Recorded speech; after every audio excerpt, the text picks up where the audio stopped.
안녕하세요. 이건은 목사입니다. 오늘은 다니엘 10장에서 12장까지 같이 읽어보려 합니다. 10장에서 12장에 있는 내용은 9장과 연결됩니다. 9장에서 메대와 바사, 헬라에 이어지는 두 제국과 또 그 가운데 하나님의 백성들을 향한 핍박, 그리고 성전이 중건되었다가 다시 황폐해질 것이라는 내용들이 담겨져 있었죠. 10장에서 12장에 있는 내용은 그러한 내용들을 보다 더 구체적으로 자세히 담고 있습니다. 그래서 앞으로 일어날 역사적인 특정한 사건, 특정한 인물들과 관련된 내용을 담고 있기도 합니다. 그런데 또 다른 한편으로는 권력을 향한 인간들의 탐욕, 그리고 그 탐욕을 위하여서 얼마나 악해질 수 있는지 그런 모습들을 여실히 보여주고 있습니다. 그리고 이러한 과정들 가운데 하나님의 거룩한 백성들이 고난과 핍박에 처해질 것이라는 것을 담고 있습니다. 그리고 이러한 가운데 하나님의 거룩한 백성들은 한때와 두때와 반때를 지나게 될 것입니다. 끝이 없을 것 같지만 크고 작은 여러 환난들을 잘 견디어 나가다 보면 하나님이 정하신 기한이 찰 것이고, 그 기한이 다 찼을 때에 끝까지 견디어낸 하나님의 거룩한 백성들은 그 연단한 가운데 정결함으로 주 앞에 나아가게 될 것입니다. 10장 1절은 9장에 대한 내용들을 담고 있죠. 앞으로 일어날 큰 전쟁과 큰 환난에 대하여서 다니엘이 깨달았고, 그 결과 다니엘은 새 이래 동안 슬퍼하며 금식하며 기도합니다. 4절에서 첫째 달 24일을 이야기하는데 유대인 절기로는 유월절과 무교절입니다. 출애굽을 기념하는 큰 축제임에도 불구하고 다니엘은 슬퍼하며 금식 가운데 이 절기를 보냈다는 것을 이야기합니다. 또 다른 한편으로는 하나님의 그 구원의 강력한 손길을 바라는 마음일 수도 있습니다. 다니엘은 이러한 상황들, 이러한 마음 가운데 새 이래를 슬퍼하며 금식하며 기도하였습니다. 오늘날 다니엘 기도회나 아니면 다니엘 새 일의 기도라는 타이틀을 가지고 기도회를 하는 모습을 종종 봅니다. 오늘 본문에서 나온 것처럼 다니엘이 어떠한 상황 가운데, 어떠한 신경 가운데 무엇을 위해서 기도했는지를 잘 가르쳐지고 붙잡은 가운데 그 기도회가 진행되는 것인지, 아니면 여전히 우리의 탐욕을 위해서, 나의 욕심을 위해서, 아니면 내가 원하는 소원을 성취하기 위해서 기도하는 것인지 우리는 잘 분별해야 할 것입니다. 이어지는 10장 5절 이후에 천상의 존재가 소개가 되는데 계시록에 나와 있는 표현과 유사합니다. 뜨인 돌로 묘사가 되기도 하고 신의 아들로서 묘사가 되기도 하고 손가락들의 주인으로 묘사가 되기도 한, 우리는 그리스도를 바라보게 됩니다. 10절에서 한 손이 나를 어루만졌다라고 하는데 아마도 지금까지 다니엘의 환상을 해석해준 가브리엘 천사가 아닌가 우리는 생각해 봅니다. 앞에서도 유사한 표현이 사용되었었는데 다니엘이 기도한 첫날부터 하나님의 응답하심이 있었고 그 응답이 이루어지기까지 시간이 소요되었다는 겁니다.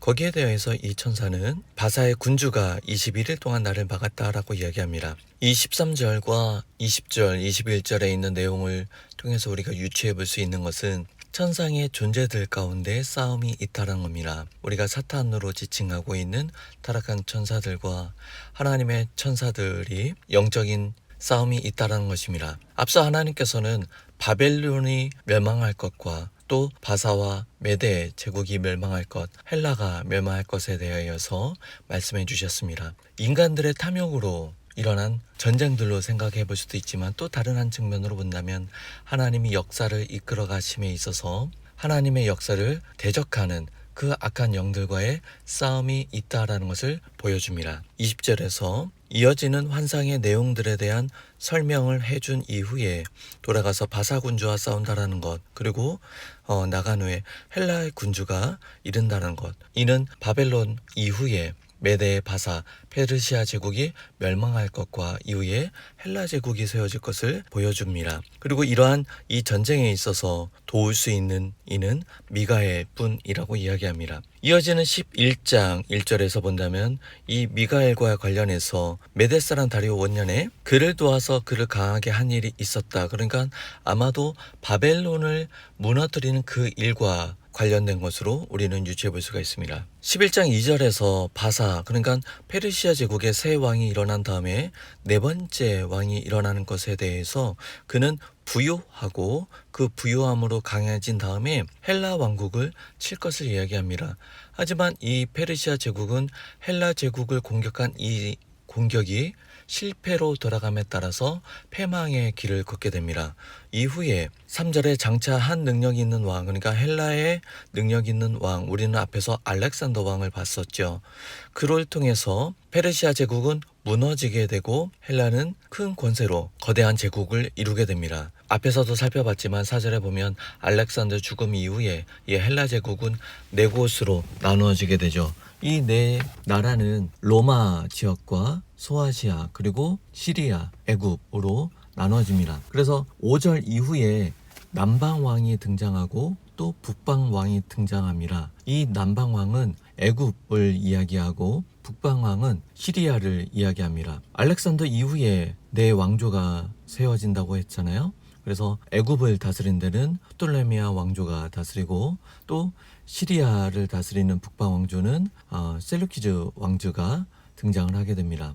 그래서 이 5절 이후에 12장까지 이어지는 내용은 남방왕과 북방왕과의 싸움, 그러니까 프톨레미아 왕조와 셀루키즈 왕조의 세력 간의 전쟁. 왜 이 두 나라의 전쟁만을 다루는가? 이들이 싸우는 주요한 원인이 팔레스타인 지역의 주도권을 놓고 싸우는 것이기 때문에 그렇습니다. 그리고 이 지역은 우리가 알고 있는 가나안 땅이고 이스라엘, 거룩한 땅이 있는 곳이기 때문에 그렇습니다. 이 두 나라 간의 전쟁으로 끝나는 것이 아니라 이 두 나라 간의 전쟁 사이에 핍박과 환란과 치욕을 당하는 이스라엘의 역사가 이어지는 내용 안에 담겨져 있습니다. 이러한 역사는 마지막 날에 이루어지는 큰 환란의 모형으로서의 기능을 하고 또 이 이어지는 내용 안에는 마지막 날에 이루어질 큰 환란을 담고 있습니다. 6절에서 공주가 왔다 갔다 이야기를 하는데 애굽과 시리아 사이에 전쟁만 계속 이루어진 것이 아니라 화친으로서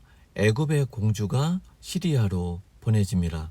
그리고 그 시리아에서 아이를 낳고 있다가 그 공주와 그 아이와 함께 보내어진 모든 자들이 죽임당하는 사건이 발생합니다. 이와 관련해서 애굽의 왕, 그러니까 시리아로 보내진 그 공주의 형제가 시리아를 공격하죠. 이 보복 전쟁에서 애굽은 큰 승리를 거두고 시리아에 있는 아름다운 것들을, 좋은 것들을 노력해서 애굽으로 가져간다라는 것이 기록되어 있습니다. 그리고 나서 애굽에서 누이의 죽음을 보복하기 위해서 전쟁을 했다면 시리아에서는 자신들이 당한 치욕을 되갚기 위해서 전쟁을 일으키는 것이 9절 이후에 소개가 됩니다. 근데 이게 쉽게 이루어지지 않고 실패하게 되죠. 그리고 이 시리아의 왕, 북방왕 시리아의 왕은 그 실패로 멈추는 것이 아니라 다시 준비해서 또다시 전쟁을 일으킵니다. 하지만 역시 또 실패하죠. 이러한 흐름 가운데 생각해 본다면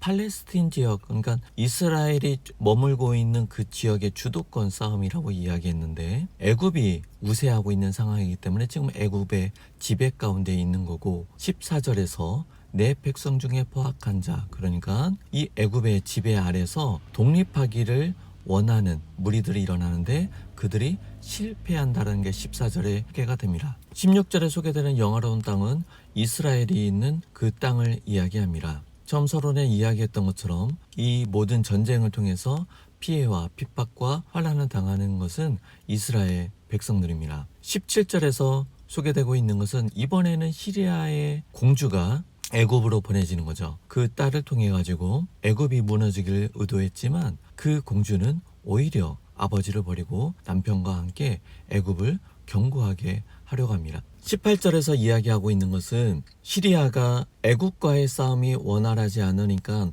로마를 치려고 하는 거죠. 근데 로마를 치는 것 역시 실패로 돌아가게 됩니다. 그리고 그 실패로 돌아가는 것을 끝나는 것이 아니라 전쟁에 대한 배상금을 물어줘야 되기 때문에 시리아의 왕은 자신의 나라 안에 있는 산성들을 노력하죠. 하지만 이 과정 안에서 비극적인 종말을 맞이한다는 것이 18절과 19절에 있는 내용입니다. 20절에 있는 내용은 선대왕이 비참하게 죽임을 당한 후에 그 왕위를 이은 자와 그의 왕조에 대해서 이야기를 합니다. 여전히 로마에 갚을 전쟁 배상금, 채무가 남아있죠. 그 채무를 감당하기 위해서 여러 가지 수를 쓰는데 그 나라의 아름다운 곳으로 지칭되는 것은 예루살렘 성전 그 안에 있는 보물을 가져오기 위해서 압제자를 보내는 내용이 나옵니다. 그러나 이 일은 실패로 돌아갑니다. 21절에서 그 왕위를 이을 자는 비천한 사람이라고 이야기합니다. 나라의 영광을 그에게 주지 아니할 것이나 평안한 때를 타서 속임수로 그 나라를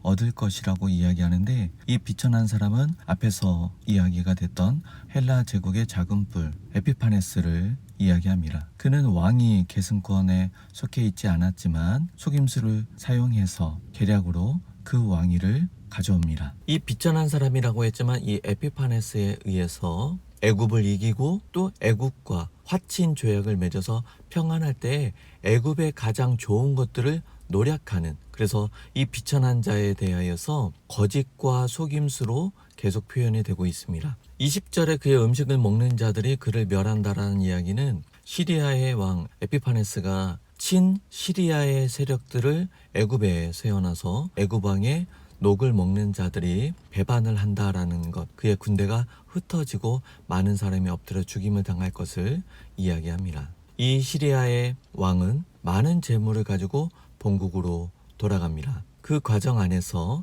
거룩한 언약을 거스리며 자기 마음대로 행하고 본토로 돌아간다. 이는 돌아가는 길에 이스라엘을 향한 그 핍박을 이야기합니다. 그리고 다시 남방아, 그러니까 또다시 애굽을 침략하죠. 하지만 이전보다는 못한 결과를 얻죠. 그리고 이 돌아가는 길에 기띔, 그러니까 로마의 군대가 그를 친다라는 거, 그러니까 로마가 애굽의 편을 들어준 것이죠. 그리고 애굽의 원정에서도 원하는 결과를 얻지 못하고 로마로부터 공격을 받아서 낙심하고 돌아가면서 거룩한 언약을 배반한 자들을 살핀다. 그리고 성소, 견고한 곳을 더럽힌다. 무슨 이야기냐면 이스라엘 땅 안에 있는 사람들이 하나님의 신실한 자들만 있는 것이 아니라 배반한 자들도 있고, 그들을 통해서 이스라엘을 핍박하고 그 제사를 폐하고 가증한 것을 성소 가운데 세운다라는 것을, 그러니까 이스라엘을 향한 그 강력한 핍박들이 있다라는 것을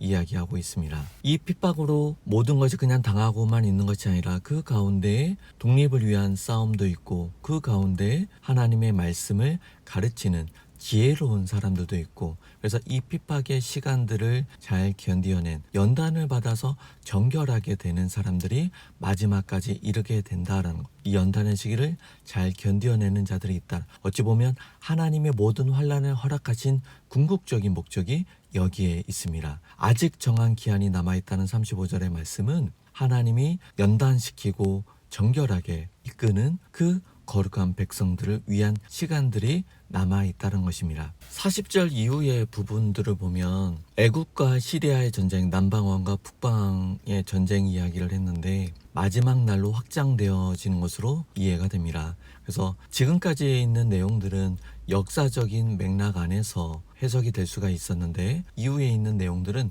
역사적인 특정한 한 사건을 지칭하기보다는 하나님을 대적하는, 스스로 높아져 교만하게 된 권력과 권세를 잡은 그 악한 왕들에 대한 전쟁과 싸움들, 그리고 그 가운데 환난과 핍박이 이어지는 것들을 소개하고 있습니다. 이러한 환난과 핍박 가운데 내 민족을 호위하는 큰 군주 미가엘이라는 것을 이야기하는데, 앞서 천상의 존재들 가운데서 싸움이 있다라고 했죠. 이 환난과 핍박 가운데 방치된 것이 아니라 거룩한 자, 연단되어지고 정결되어지는 그 거룩한 백성들을 지키는 하나님의 손길이 있다라는 것입니다. 이 환난의 시기 가운데 종말을 맞이하고 멸망되어져서 없어지는 것이 아니라 견디어낸다라는 거죠. 책에 기록된 모든 자가 구원을 받을 것을 이야기하고, 이 구원의 시기 가운데 하나님이 정하신 그때 환난이 그치고 구원의 시기가 일어날 때 어떤 이는 영생을 받는 자, 어떤 이는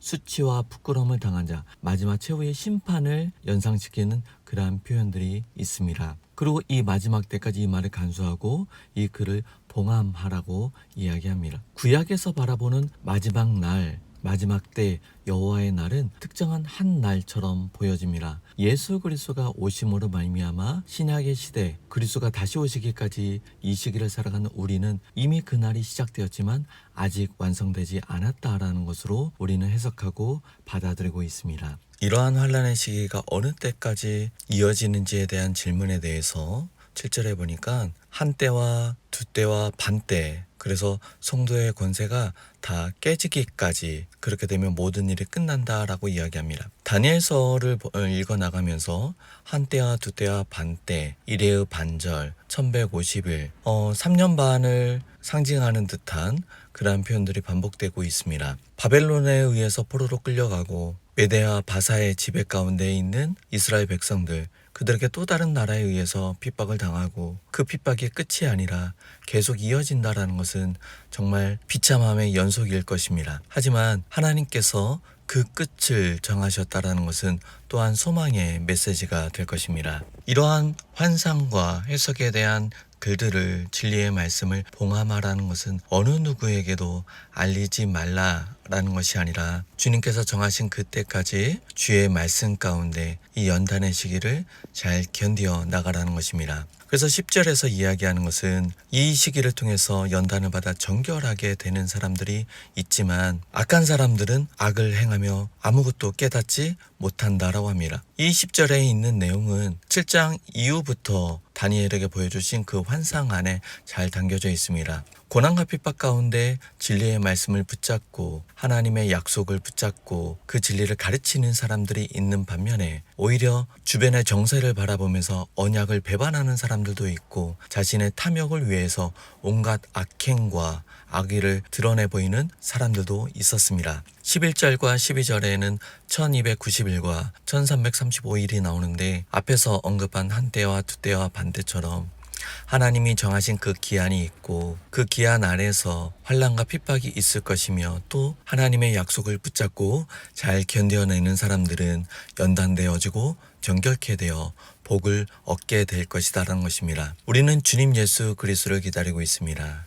주님 오시는 그날까지 한때와 두때와 반때는 계속 이어질 것이고 고난과 핍박과 환난은 끊이지 않을 것입니다. 하지만 예수 그리스도를 통해서 주어진 그 복음과 더불어 생각해 본다면 넉넉히 우리가 감당할 수 있는 은혜를 주고 계심을 우리는 기억하며 소망 가운데 이 시기를 잘 이겨낼 수 있기를 기대합니다.